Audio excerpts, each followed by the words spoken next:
في أمراض بتيجي وبتمشي، في فيروسات بتعدي وتسيب لك مناعة، لكن في مرض واحد لما يجي ما بيعديش، بيسيب وراه وشوش مشوهة، جثث محروقة، وذاكرة سودة محفورة في التاريخ. الناس زمان ما كانتش بتقول عليه مرض، كانوا بيقولوا الشبح اللي بيسرق العيال من حضن أمهاتهم. تعالى أحكي لك حكاية السفاح اللي قتل أكتر من 300 مليون إنسان وساب بصمته على جبهات الحضارات.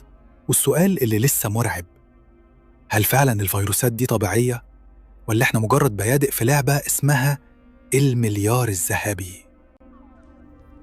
تخيل تصحى من النوم ووشك مولع وعينك مش شايفة قدامها، بتقول لنفسك ده دور برد.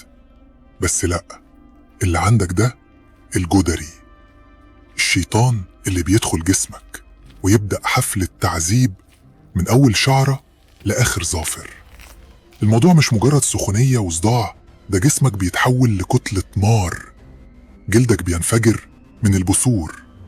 البثور دي مش حبوب، دي كانت علامات الموت أو وشم النهاية. الناس كانت بتبص لبعض من بعيد، لو شافوا واحد عليه بطرة يسيبوه في الشارع يموت لوحده. الأمهات كانت بتمسك ولادها وتعيط وهي عارفة إن ده آخر حضن. المرض ده مش جديد، من آلاف السنين الجدري كان موجود، وبعدين بدأ يتمشى بين القرى، ضرب الهند، وراها الصين، وبعدين أوروبا بقت حفلة جنازات ماشية. بس اللي حصل في الأمريكتين ده فيلم رعب لوحده. في سنة 1520 الأوروبيين راحوا غازيين، بس معاهم ضيف تقيل، الجدري.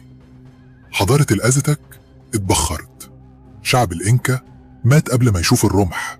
مفيش حرب، مفيش سيف، اللي خلص عليهم كان المرض، وكان القاتل الرئيسي هو الهواء اللي خرج من صدر مصاب. في أوروبا الجدري ما كانش بيرحم، 3 من كل 10 بيموتوا، واللي بيعيش وشه بيفضل محفور كأنه خرج من حفلة تعذيب في جهنم. كل بيت فيه حد ميت، كل شارع فيه جنازة، كل أم فقدت طفل أو 2. الناس حاولت تتصرف. في الهند جربوا يجيبوا شوية صديد من مصاب ويحطوه في جرح صغير لمريض جديد، يا يموت يا ينجو. بس سنة 1796 راجل اسمه إدوارد جينر جه بفكرة غريبة. لاحظ إن البنات اللي بتحلب البقر لما يجيلهم جدر البقر ما يجيلهمش الجدري. قال لك طيب نجرب.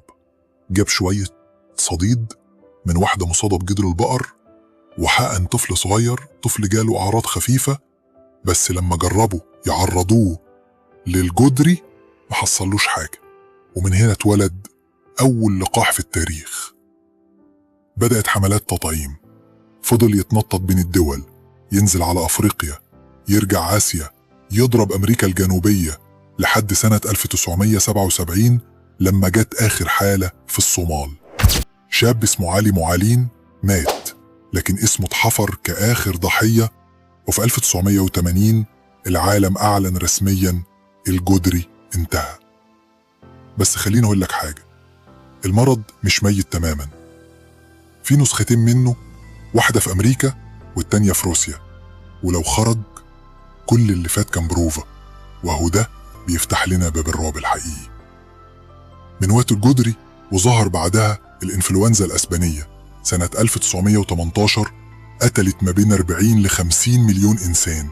وبعدين الكوليرا، السل، الإيدز، إنفلونزا الطيور، الخنازير، سارس، إيبولا، وأخيرا كورونا. كل شوية يطلع فيروس جديد، والضحايا دايما هم الفقراء، الشعوب، الناس اللي ما عندهاش لا تطعيم ولا دواء. وهنا نرجع للسؤال اللي بيخلي الدم يجمد، هل كل دي مصادفات ولا في حد بيلعب بينا؟ حد عنده خطة اسمها المليار الذهبي، الخطة اللي بتقول كوكب الأرض مش محتاج أكتر من مليار بني آدم يعيشوا عليه، والباقي تقليل عدد. انت بقى كنت هتعيش لو كنت في زمن الجدري، ولا كنت هتبقى رقم في تقرير الوفيات، ولا يمكن كنت أول اسم على لستة المليار الذهبي. النهاية، أو يمكن مجرد بداية جديدة. يا صديقي الكاريزما، لو الفيديو ده شدك يبقى لازم تعمل لايك، شير وسبسكرايب حالا. وإن في سلسلة مرعبة وغامضة شغالة دلوقتي على القناة اسمها المليار الذهبي. سلسلة بدأت من أكتر من 50 سنة بس محدش كان واخد باله. احنا بنفك رموزها دلوقتي واحدة واحدة، فما تضيعش اللحظة وخلي الناس تدخل تتفرج. السلسلة شغالة عندنا على القناة، واللي جاي أخطر بكتير.